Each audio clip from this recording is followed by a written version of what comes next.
Hello दोस्तों, कैसे हो आप सब। Once again welcome back to my new video. तो आज की इस वीडियो में मैं आप सबके लिए लेके आया हूँ बहुत ही ज़्यादा पावरफुल बाइक जो है इंटरसेप्टर 650 है। 650 सीसी की बाइक आती है रॉयल एनफील्ड की तरफ से।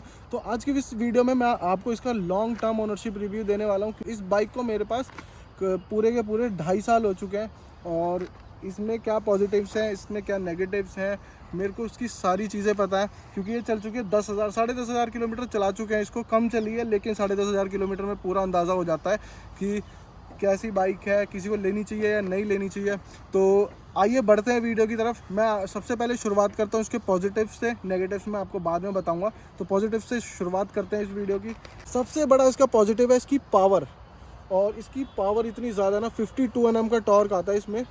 और जितने भी इसके प्राइस रेंज में जितनी भी बाइक है ना, 52 Nm का टॉर्क सिर्फ इसी बाइक में, इसी एकलौती बाइक में। ये पहाड़ों में ले जाओ, इसको कहीं भी ले जाओ, ये ऐसे ही चढ़ जाती है। चाहे इस पर 2 लोग बैठे हो, चाहे इस पर 3 लोग बैठे हो, ये कहीं भी चढ़ जाती है बाइक। कहीं भी ये बिल्कुल भी दम अपना खोती नहीं है, कहीं भी चढ़ जाएगी, कहीं भी ले जाओ इसको।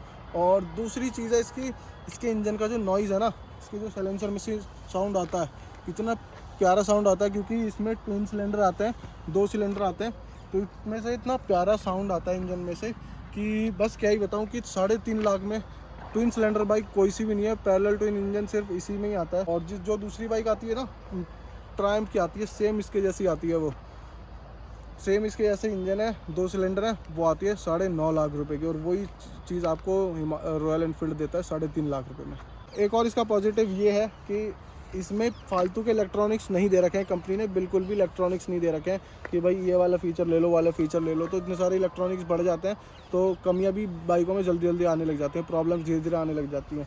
तो इसमें प्रॉब्लम्स नहीं आती हैं बाइक में कभी भी। इसमें मैंने प्रॉब्लम ना बहुत कम देखी है, इसमें प्रॉब्लम नहीं आती है क्योंकि इसमें इलेक्ट्रॉनिक्स बहुत ज़्यादा कम है, फीचर्स काफ़ी ज़्यादा कम है ना।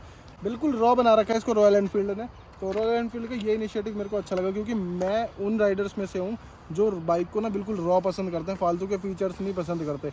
मैं हमेशा ऐसी बाइक ढूंढता हूँ जो बिल्कुल ही रॉ हो, फालतू के फीचर्स ना हो। क्योंकि मैंने पहले ना KTM ड्यूक चलाई हुई है, मैंने बहुत साल रखी है। उसमें बहुत सारे इलेक्ट्रॉनिक्स है ना, उसकी वजह से काफ़ी ज़्यादा प्रॉब्लम्स आती रहती थी एक एक करके। बट उसके बाद फिर मैंने सोचा कि एक ऐसी बाइक परचेज़ की जाए जिसमें इलेक्ट्रॉनिक्स कम हो। तो मैंने हिमालय इस इंटरसेप्टर ली थी। फिर उसके बाद हमने हिमालयन ली। दोनों बिल्कुल रॉ बाइक्स हैं और काफ़ी ज़्यादा हम सेटिस्फाइड हैं उन बाइकों से। तो जैसे स्टैंड वाला सेफ्टी फीचर सारी चीज़ों में आने लग गया आजकल, तो इसमें पहले से ही आता है। 2.5 साल पहले ये बाइक ली थी, तो स्टैंड वाला जो सेफ्टी फीचर होता है ना कि स्टैंड ऊपर करेंगे तभी ये बाइक स्टार्ट होगी, तो वो सेफ्टी फीचर इसमें आता है। तो अब आते हैं इसके नेगेटिव्स की तरफ। इसके पॉजिटिव तो है बट इसके नेगेटिव्स भी काफ़ी सारे हैं। तो सबसे पहला नेगेटिव जो है ना इसका, वो मैं आप सबको दिखाता हूँ। सबसे पहला इसका नेगेटिव है ना, वो है इसकी सीट। इसकी सीट बिल्कुल ही कंफर्टेबल नहीं है, बिल्कुल भी कंफर्टेबल नहीं है। आगे वाले को तो एक बार चल जाए, अगर पीछे वाला बैठ जाता है ना, उसके लिए तो बिल्कुल ही अनकंफर्टेबल हो जाता है बैठना।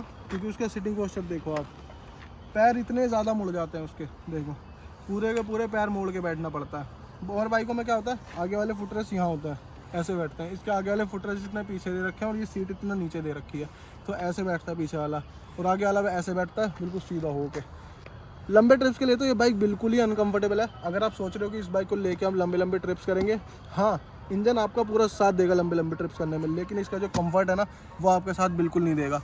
तो अब दूसरी इसकी नेगेटिव है आफ्टर सेल सर्विस। जो इसकी सर्विस है ना, जहाँ पे आप जाएंगे इसकी सर्विस कराने, भाई मैं जिसके पास लेके जाता हूँ ना बाइक, उसको पता ही नहीं है कि भाई बाइक को ठीक कैसे करते हैं। ये बाइक उनको पता तो है कि रॉयल एनफील्ड की तरफ से बाइक आती है, लेकिन उन्हें नहीं पता कि ये ठीक कैसे होती है। उनके पास ले गया था एक बार, इसमें से नॉकिंग साउंड आ रही थी, तो भाई उनसे वो ठीक ही नहीं हुई नॉकिंग साउंड। उन्होंने एक दिन ऐसा कर दिया कि भाई दोनों सिलेंडर एक साथ चलने लग गए। दोनों सिलेंडर एक के बाद एक चलते हैं, पर लेकिन उन्होंने पता नहीं क्या सेटिंग करी, भाई दोनों सिलेंडर एक साथ चल रहे, but but but but bullet जैसी साउंड आ रही थी इसमें। बट बट करके साउंड आने लगी थी, जैसे बुलेट में साउंड आती है ना, वैसी साउंड आने लगी थी। और उसके बाद उनसे वो साउंड ना ठीक ही नहीं हुई। वो साउंड मौसम के साथ जैसे मौसम चेंज हुआ, वो साउंड अपने आप चली गई। भाई वो ठीक खुद ही हुई है, वो उन्होंने चेंज नहीं करी साउंड। कहते जब नॉकिंग साउंड आ रही, उन्होंने सिलेंडर हेड खोल दिया कि हम देखते हैं कि सिलेंडर हेड में है क्या, इसको ठीक कैसे करेंगे। और भाई जब मैंने उनको बोला कि भाई ये साउंड किसी और चीज़ की है, ये साउंड इसके चार्जर की वजह से है, बट उन्होंने वो चीज़ बदली ही नहीं। एक प्रॉब्लम इसमें ये आई थी कि बाइक चलते चलते बंद होने लगी थी, फिर बाइक स्टार्ट ही नहीं हो रही थी। क्योंकि इसकी जो बैटरी है ना वो बाइक चूस रही थी और बैटरी चार्ज हो ही नहीं पा रही थी। जब थोड़ी बहुत बैटरी अगर बाहर से चार्ज करवाएं तो बाइक चल रही थी, अदरवाइज़ बाइक नहीं चल रही थी। फिर वो चीज़ भी मैंने जाके उनको दिखाई, उनको पता नहीं भाई उस प्रॉब्लम के लिए ना इन लोगों ने सिलेंडर हेड खोल दिया था बाइक का, कि बाइक चलते चलते बंद हो रही है तो सिलेंडर हेड खोल दो। मैंने उनको बोला भाई बैटरी चार्ज करा के चला रहे हैं तो चल रही है और बाद में बंद हो जा रही है बैटरी ख़त्म होने के बाद। तो भाई इस चीज़ में मैं ये सोच रहा हूँ कि कौन है ऐसा मैकेनिक जो सिलेंडर हेड खोलेगा। तो ये मेरे को ये चीज़ समझ नहीं आई उस टाइम पे। मैंने कहा भाई चलो तुम एक्सपेरिमेंट कर रहे हो कर लो। उस चीज़ को पता मेरी उनसे बहुत ज़्यादा लड़ाइयाँ भी हुई थी। फिर जो प्रॉब्लम मैं बता रहा था ना कि भाई मुझे ऐसा लग रहा है कि चार्जर जो है बैटरी को चार्ज नहीं कर पा रहा, तो भाई उन्होंने अपनी बड़ाई दिखाने को कि कस्टमर जो बता रहा है हम वो नहीं मान रहे, हम अपनी तरफ से प्रॉब्लम ढूंढ के दिखाएंगे इसको।